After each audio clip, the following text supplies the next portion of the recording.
KKN UNY Huntapuang Worldly Person. Sosialisasi anak berkesulitan belajar spesifik.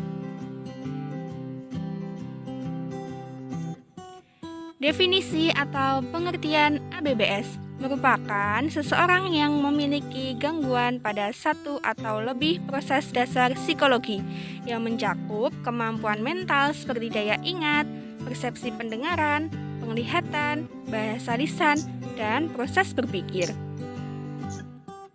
Kesulitan belajar bisa berupa kesulitan berbicara, mendengar, menulis, atau membaca. Selanjutnya ada karakteristik anak ABBS. Pada masa kanak-kanak, yang pertama, kesulitan mengekspresikan diri, membicarakan sesuatu yang tidak berarti, sulit mencari kata-kata yang tepat, tidak perhatian, mudah terganggu, tidak mampu mengikuti arahan, kebingungan antara kanan dan kiri, kesulitan dalam belajar huruf, kesulitan membaca, dan sebagainya. Selanjutnya, karakteristik ABBS pada masa dewasa.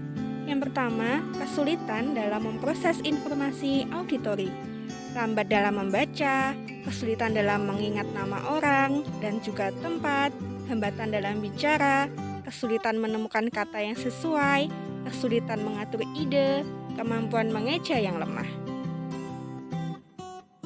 Selanjutnya ada faktor penyebab kesulitan belajar spesifik.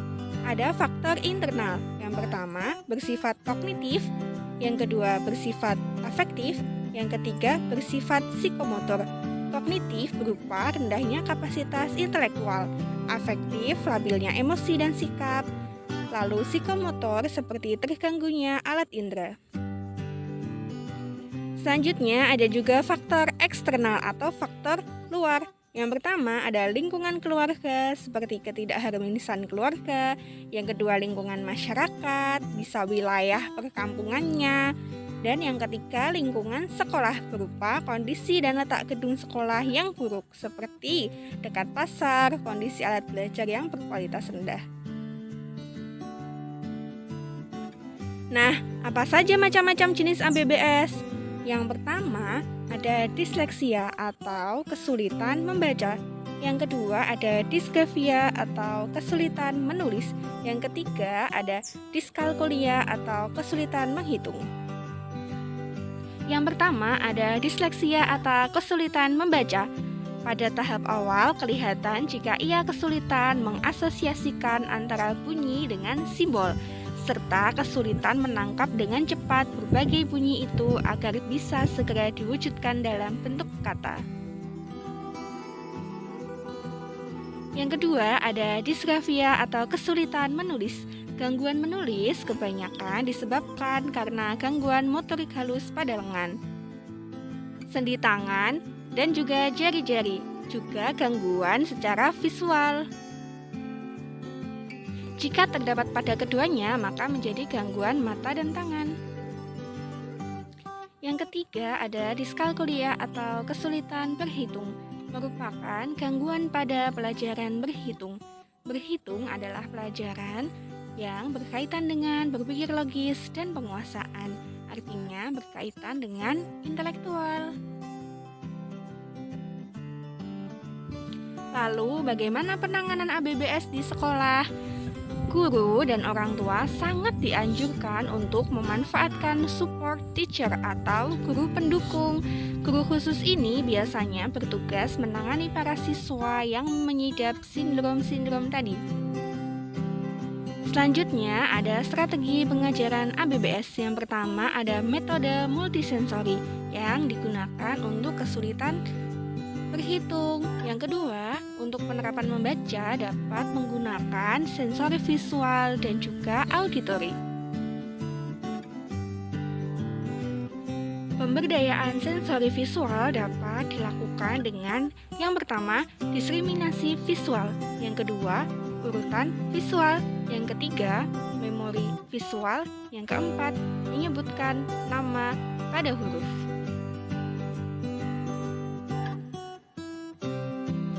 Sedangkan pemberdayaan sensori auditori dapat dilakukan dengan cara yang Yang pertama, diskriminasi auditory, belajar irama, branding atau menggabung huruf, dan juga memori auditory.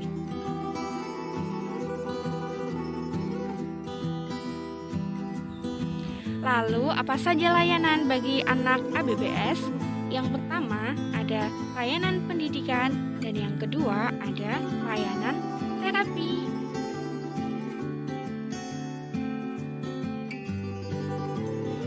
Ada 3 layanan pendidikan bagi anak ABBS. Yang pertama, ada sekolah reguler, yang kedua, homeschooling, dan yang ketiga, ada sekolah inklusi.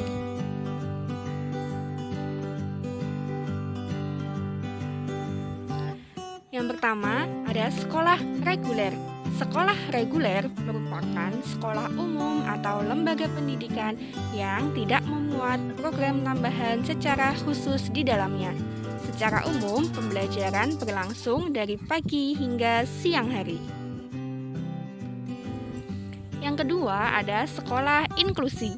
Merupakan lembaga pendidikan yang menyelenggarakan pendidikan bagi semua anak tanpa terkecuali dan ramah pada semua anak termasuk anak berkebutuhan khusus. Yang terakhir ada homeschooling. Homeschooling atau sekolah rumah masuk dalam jalur pendidikan informal yang menekankan proses pembelajaran yang bisa dilaksanakan di rumah dengan suasana dan kondisi yang nyaman.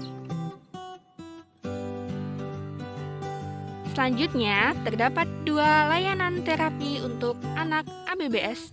Yang pertama ada terapi bermain, dan yang kedua ada terapi okupasi atau okupasi terapi. Yang pertama ada terapi bermain. Bermain adalah cara anak dalam memahami dunianya, serta menemukan dan mengeksplorasikan identitas diri mereka. Anak dapat melakukan eksperimen dengan berbagai pilihan yang imajinatif. Yang kedua ada terapi okupasi. Terapi ini berfokus untuk membentuk kemampuan hidup sehari-hari. Terapi okupasi bertujuan untuk melatih otot-otot halus anak. Pada terapi ini, guru mengajarkan bagaimana cara memegang benda dan lainnya.